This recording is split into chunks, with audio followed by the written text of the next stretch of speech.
بصوا يا جماعه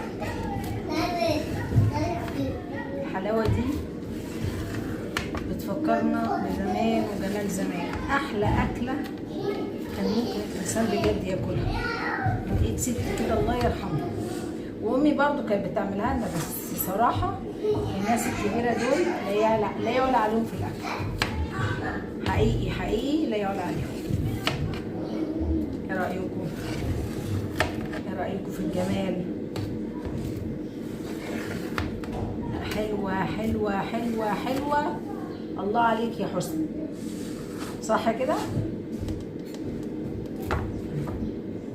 مقرمشه الاحراف بتاعتها دي انا بقى بموت فيها. الاحراف دي انا عشقي.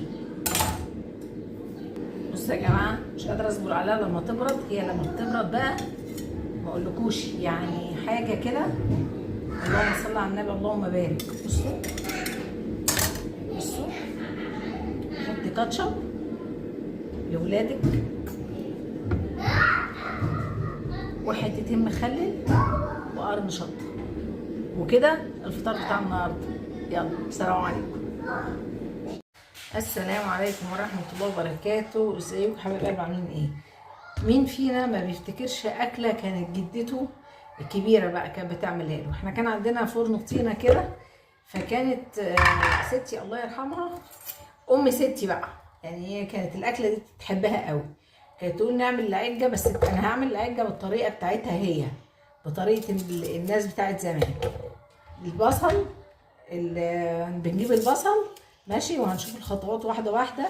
ولو عملتوها على فكره بتتاكل من غير عيش، وتتاكل بعيش، بتتاكل مع جبن، بتتاكل دلوقتي ممكن تاكلها مع كاتشب، فهماني؟ فهي اكله حلوه قوي قوي قوي. تمام؟ زي ما انتم شايفين كده هنقطع البصل، لازم نفرمه الاول علشان هنقليه. البصل بيحرق في عيني. طبعا هتسمعوا اصوات عشان الحاج بودة هنا بيستحمى في البانيو. علشان اعرف اعمل حاجه فلازم احطه في البانيو، ده المكان الوحيد اللي بيثبته.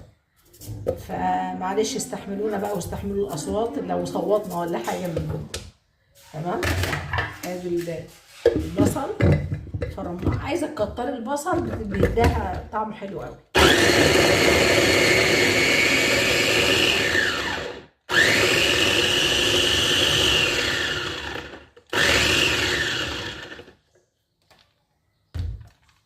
تمام؟ فرمنا البصل اهو ماشي. هنقليه بقى. طبعا البصل لازم بتقليه اول حاجه خالص وتسيبيه يبرد براحته. تمام؟ ليه بقى؟ علشان بقيه المكونات لو حطيتيها وهو ساخن الاكله دي مش هتنفع خالص. تمام؟ فلازم تقلي البصل قبلها بساعه. ليه؟ يبرد براحته خالص، علشان لما نحط عليه بقيه المكونات تبقى المواد كلها سايله، لما تتخبز مع بعضها هتديكي العجه بتاعت زمان. فزي ما انتم شايفين حطيت بصل زيت، وادي البصل بتاعي اهو احطه اهو، ونقلي البصل. لازم يحمر خالص، مش نسخنه في الزيت كده، لا لازم يحمر خالص. التركايه دي الحمار بتاعه هو ده حلاوه العجه بقى. زي ما انتم شايفين يا جماعه كده.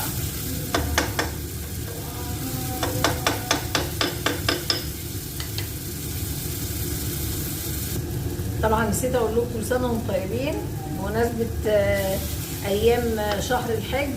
كل سنه وانتم طيبين يا رب. السنه الجايه نبقى كلنا على جبل عرفات، امين يا رب العالمين. ربنا يكتبها لنا ويكتبها لكل المسلمين، امين يا رب العالمين. بجد الايام دي جميله. انا الواحد يعني احنا صايمين الحمد لله، النهارده اول يوم. كل سنه وانتم طيبين، فلازم نصوم. الايام دي فضلها كبير قوي قوي قوي عند الله، فربنا يكرمنا يا رب ويتقبلها منا، وكل سنه وانتم طيبين. زي ما انتم شايفين بصوا، لازم تقلبوا فيها لحد ما تصفر. لازم البصله دي تصفر خالص. دي بقى اللي بتدي العجه بتاعت زمان اللي احنا اتربينا عليها، مش الشغل بتاع النهارده اللي هو شقلب وقلب وحاجات كده. لا، احنا عايزين الحاجه على اصولها. الحاجه زي ما اتربينا لها نفس ولها طعم لا يعلى عليه يا جماعه. ماشي؟ البصله هتتقلى وهنبدا نشوف احنا هنعمل ايه. ماشي؟ انتظروني. على الرأي اسمه ايه ده؟ الشيف اسمه ايه ده؟ يا رب ابقى زيهم كده يا رب ان شاء الله. رجعنا لكم يا جماعه اهو. معلقه جبنه، حته جبنه بيضاء قريش، جبنه فيتا، الجبنه اللي تحطيها تمام. وبنكسر البيض اهو. انا بحط على كوبايتين الدقيق لاني بعمل صاج كبير ماشي. بحط عليه 6 بيضات. ادي بيضه. ودايما بقول البيضه ما تضربهاش على المكونات مره واحده، لا اضربيها في طبق فيها اي شوائب فيها اي حاجه ترميها احسن ما تبوظي الخليط كله. يعني نبوظ بيضه ولا نبوظ الكميه كلها؟ تمام اهو. ولا اسهل من كده ولا احلى من كده اهو. بسم الله ما شاء الله ولا حول ولا قوه الا بالله. اللهم صل وسلم وبارك عليك يا سيدي رسول الله. اهم حاجه يا جماعه في حياتنا ذكر الله والصلاه على النبي، هي دي النجاه المنجيه. يعني فاهمين؟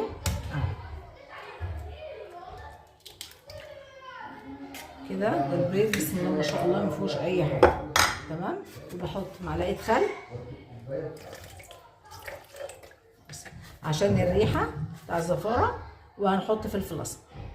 بصوا يا جماعه، شعره كزبره، شعره صغيره، شعره ملح علشان انا يعني ايه هزود عليها الزيتون المخلي تمام. فلفل اسمر ماشي، فلفل اسمر اهو. عايزاها سبايسي بتحط لها شويه شطه صغيرين، انا هحط لها شويه صغيرين خالص اهي. الشطه بتخلينا كحه. وبتضربي بقى المكونات السايله دي كلها كده مع بعضها.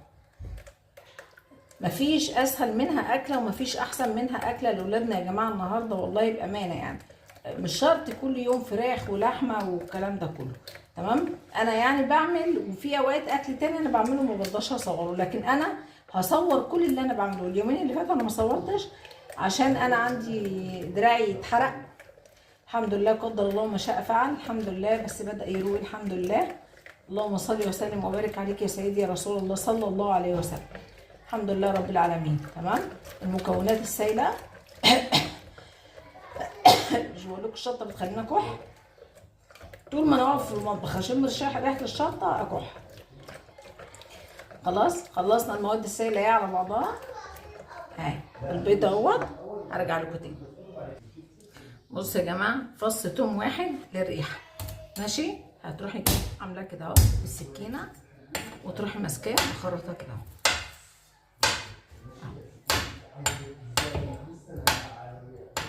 مش شرط تدقيه، يعني مش شرط يندق تمام اهو. انا عايزه هو فص واحد بس للريحه اهو، لا اكتر ولا اقل. فص الواحد ده بيودي الحاجه حلوه قوي تمام. وده ايه؟ خضره، دي خضره ماشي. بحطها وبقلب بقى كده تاني اهي. الريحه طالعه خطيره خطيره. لسه ما حطيناش بقيه المكونات بس والله خطيره. نيجي بقى عند البصل اللي احنا حمرناه اهوت. مفيش ولا اسهل من كده ولا احلى من كده ولا اسرع من كده. شويه ميه بقى ثواني ورجعنا تاني. بصوا يا جماعه اهو المكونات دي على بعضها اهي. احط شويه ميه، طبعا الكوبايه دي انا معايره بيها الدقيق تمام اهو. واقلب بقى كل الريحه والله تحفه زي ما كنت بشمها من ايد ست الله يرحمها، الف رحمه ونور تنزل عليها. بحط بقى هنا مكونات السايله كيس بيكنج باودر، معلقه نشا، كوبايتين دقيق ماشي. خليط ده كوبايتين دقيق ماشي اهو. ولما يتقل تحط له شويه ميه.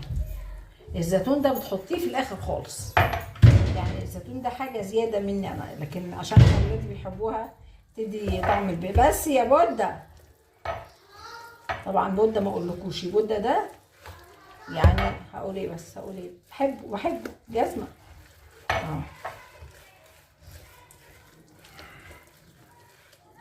لا الخليط بيبقى اخف من كده شويه تمام. هخففه وارجع لكم. احط شويه ميه شويه بشويه مكتريش، عشان انا عايزه قوام معين عشان يديكي الطعم الحلو. ماشي يا بود، ماشي يا بود، ماشي يا بود، خسرتني يا بود. هو ده القوام اللي انا عايزاه. طب شويه صغيرين بس، مش هحط كده ميه تاني، هو كده تمام قوي. عشان انا عايزه القوام بتاعه لا يبقى خفيف ولا يبقى تقيل، عشان يبقى هش معاكي وحلو. احلى اكله واسرع اكله لاولادك، وهيدعولك عليها ويقولك ايه ده، ايه الجمال ده يا ماما. الله يرحمها ستي، كنا عمرنا ما نجوع وهي قاعده، الله يرحمها. تحط شويه اهو زيتون ماشي.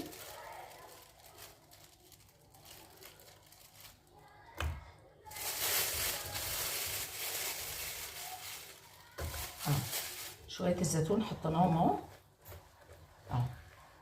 احنا ما حطيناش ملح كتير، احنا حطينا شويه ملح صغيرين. ليه؟ عشان الزيتون المخلي هيدي حدق. تمام. هرجع لكم تاني. طبعا زيت الاكله دي يعني عيبها بتحب الايه، الزيت شويه، يعني ما تقليش الزيت علشان ما تحرقش منه. تمام. انا صفيت شويه زيت كان عندي في ازازه، وقلت بقى ايه، اكمل الازازه الجديده. زي ما انتم شايفين لازم الصاجه كلها علشان ما تتلسعش منك وما تتحرقش منك. يعني الصاجه او الصينيه تبقى يعني ايه زي ما بيقولوا كده واخده راحتها في الزيت. يعني حتى هي كانت في تركايه بتعملها، كانت تسخن الزيت ده الاول قبل ما تحط في الخليط. تمام. الله يرحمها، الف رحمه ونور تنزل عليها. اهو يا جماعه ما شاء الله ولا حول ولا قوه الا بالله. اهي يعني حاجه اكله موفره وسهله وبسيطه. كان زمان عندنا الفراخ بتبيض، كان عندنا البيض في البيت، ما كناش بنشتريه، دي في البيت، الجبنه في البيت، كل حاجه كانت في البيت والله حرفيا فعلا ما كناش بنشتري حاجه. النهارده كل وقت يلا بقى قولوا ادين يلا خير. بصوا مفيش متسيبيش حاجه خالص، وتبداي ايه ترجي الصينيه وتمشي الخليط، هتلاقي الزيت هيطلع لك على الوش كده، على وش الصينيه. تمام اهي. وبعد كده تدخليها الفرن ونشوف هتطلع ازاي. ايه رايكم يا جماعه؟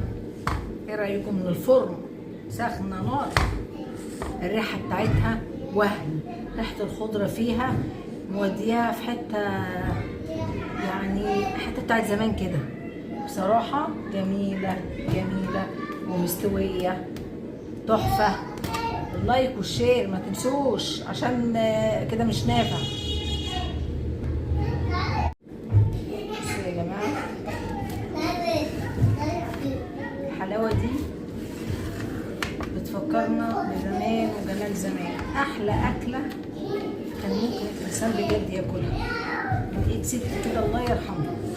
وامي برضو كانت بتعملها لنا، بس صراحه الناس الكبيره دول لا يعلى عليهم في الاكل. حقيقي حقيقي لا يعلى عليهم. ايه رايكم؟ ايه رايكم في الجمال؟ حلوه حلوه حلوه حلوه. الله عليك يا حسن، صح كده؟ مقرمشه الاحراف بتاعتها دي انا بقى بموت فيها. الاحراف دي، الاحراف دي انا عشقي. بصوا يا جماعه مش قادره اصبر عليها لما تبرد. هي لما بتبرد بقى ما اقولكوش يعني حاجه كده. اللهم صل على النبي اللهم بارك. بصوا بصوا، حط كاتشب لاولادك وحتتين مخلل وقرن شطه، وكده الفطار بتاع النهارده. يلا سلام عليكم.